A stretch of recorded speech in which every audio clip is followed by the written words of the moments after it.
Thanks for joining us on this edition of Pacific Magazine. I'm Sergeant Will Skelton.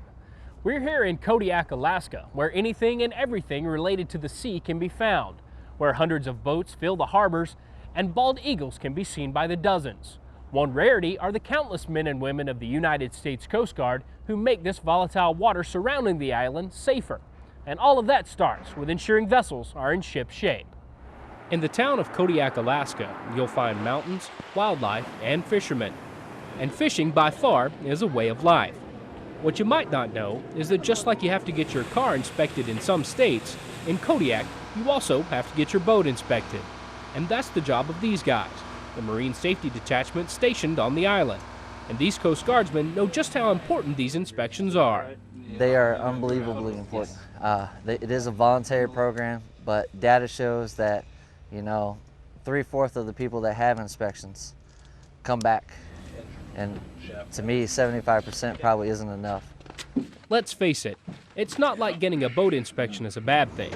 Making sure survival equipment will work when needed is probably a good idea. In fact, the Coast Guard inspection can even save the fishermen money.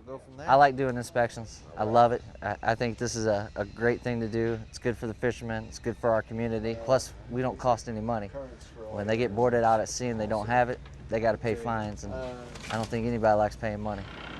Davis has been doing this for quite some time now and has participated in more than 800 inspections. But his time here is almost over, and soon he will be on his way to his new station all the way in Florida. But even though Davis is leaving, he hopes the unique relationship the Coast Guard has with the civilians will remain the same. I've been here 3 years. Everybody in the office is new since I've been here. I've been there the longest. But each time they come in, you get them trained, and you just turn it over. And now that some of the others in the office will take over and just keep the continuity that we have going doing inspections. And especially our relationships with some of these fishermen. A lot of them know me by name and some of the others in the office, and hopefully they keep that going here in Kodiak. Today, everything checked out just fine, and these fishermen can rest assured that the Coast Guardsmen are doing their part to keep them safe. Good luck out there. Alaska covers more than 586,000 square miles. And if you include the islands in the Aleutian Trail, the state has nearly 34,000 miles of coastline. In order to keep the borders of the U.S. safe, Coast Guard airmen fly long missions patrolling the last frontier. Some even take year-long tours to the farthest reaches of our nation. With an area of operation more than twice the size of Texas, Alaska proves to be a formidable AO. But with the dedicated men and women that make up U.S. Coast Guard flight crews, the turf is a little easier to maintain. And as Lieutenant Mike Woodrum explains, these air crews are sometimes the only connection to the outside world for some locations. Here in Kodiak, the C-130s is the primary logistics mover for almost all Coast Guard operations up in Alaska. And with that, that too is one of our Loran stations. Loran is a navigational system, and it's a manned station. Has about 20 members out there, so we have to get out there and resupply them with food and everything else they need just to survive out there. Unfortunately, the weather in Alaska, especially around the Aleutians, is very unpredictable, and sometimes the planes just can't get in. So it's usually pretty important that we get in there. Unfortunately, today we couldn't, the weather wouldn't allow it, so we'll try again when the weather improves. And this is a way of life for the Kodiak air crews, constantly battling the elements. But one other aspect to their mission is patrolling the coastline around Alaska. And as Lieutenant Commander Adam Bentley explains, a lot of their time is spent searching for stranded fishermen. I'd say about every 2 months that we get SAR missions up there to either medevac or help stranded hunters and fishers at this time. So currently we know that is our workload, but if the shipping lanes do open up in that area, we could have a lot more mariners in distress that will have to assist in the future. And with such vast terrain, the majority of these air crewmen spend their time finding ways to, well, just pass the time heading from location to location. Some spend it reading, but all are dedicated to getting the job done, one flight at a time. One of the most dangerous and possibly rewarding jobs in the Coast Guard is that of a rescue swimmer. These men and women of Kodiak's Coast Guard put their lives on the line to save people in some of the coldest and deadliest waters in the world. And they are truly the epitome of the Coast Guard motto, Semper Paratus, or always ready. But it takes long hours of training and maintenance to stay prepared. It's go time. someone needs help.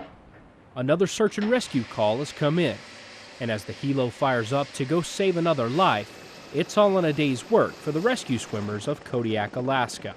You never wish for bad things to happen on people, but when they do, you definitely want to be the one on duty when it happens. So I would say probably, here in Alaska, a couple times a week we get, numerous calls on all kinds of different search and rescue. Part of always being ready for when the call comes in is taken care of when there are no search and rescues. The rescue swimmers have monthly physical fitness screenings that ensure they're in top condition for when a life has to be saved. But those screenings are never a problem with the intense circuit workouts and underwater survival training. And we always have to keep that in the back of our minds too. When the rescue swimmer is leaving the aircraft, is how long is the rescue swimmer going to be able to function in that cold of water? You can be physically fit, you can be Arnold Schwarzenegger, but if the cold water starts seeping in through your dry suit, or you've just been out there too long, then it's definitely going to affect your ability to do your job. Another aspect of a rescue swimmer's job is ensuring the air crews all around the air station have the proper gear they need to stay alive should their plane go down. We look at all the type of maintenance that we have, the upkeep of the survival equipment for the air station and for the aircraft. We maintain and inspect all of that, including rescue baskets, survival slings, life rafts, flotation for the aircraft. A successful mission doesn't just include saving the lives of others, but also ensuring the rescue swimmer comes back safely. And these swimmers take comfort in knowing that they have a team to back them up whenever they go out. Well, it definitely, it's always in the back of your mind that you may, go out there and be put in a situation where, you are going to leave the aircraft and you may not make it back to that particular aircraft, which, happens occasionally. But through the team effort of our air crews and our different assets that we have, different aircraft assets, even the C-130s flying overhead, flying cover for us, it makes you feel safe doing the job, and it's an adrenaline rush. Along with the Coast Guard, Kodiak also has an Army National Guard unit that is deployed as far away from home as Iraq and Afghanistan. But these two are only the tip of the iceberg when it comes to the history of military presence on the island. Tucked away deep in the woods on the outskirts of Kodiak is Old Fort Abercrombie, and with it, a rich history.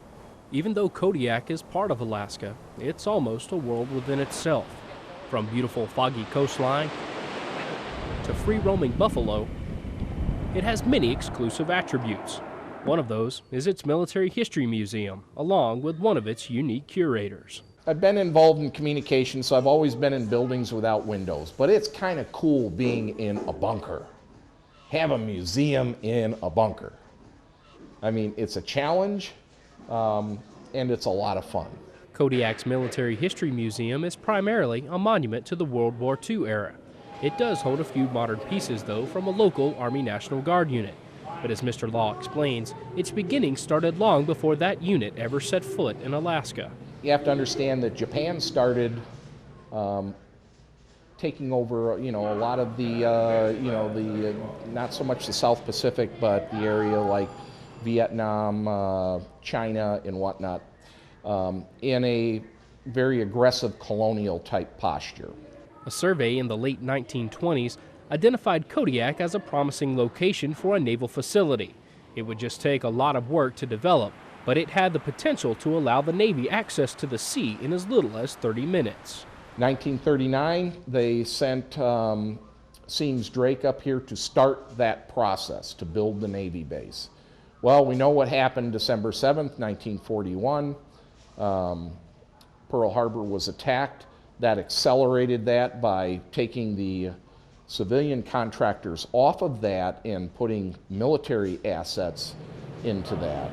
The Navy base built in Kodiak is now home to the U.S. Coast Guard stationed on the island. But back then, the U.S. knew the Japanese were looking for Kodiak and that it needed protection.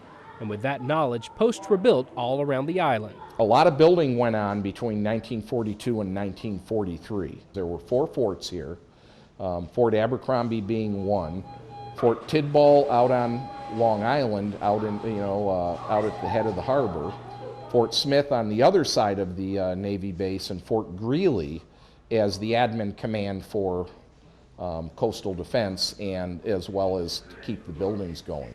The Japanese never found Kodiak, but the island played a critical role in recapturing islands in the Aleutian chain. And with all the construction that occurred and no conflict, some things got left behind. The biggest thing is you never know what's going to happen next. Sometimes it's mundane, sometimes it's a donation that'll scare you all the bejesus. And what I mean by that is we've had live artillery shells donated. Kodiak's rich military history lives on through the museum and through curators like Mr. Law. And with his excitement, it will live on for years to come. How many museums can actually say that? You know, yeah, somewhere might be in an old barracks, but we're in a bunker.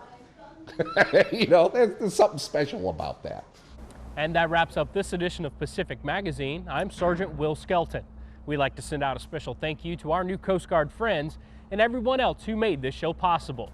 And from all of us here in Kodiak, Alaska, thanks for watching. Through the team effort of our air crews and our different assets that we have, different aircraft assets, it makes you feel safe doing the job, and it's an adrenaline rush.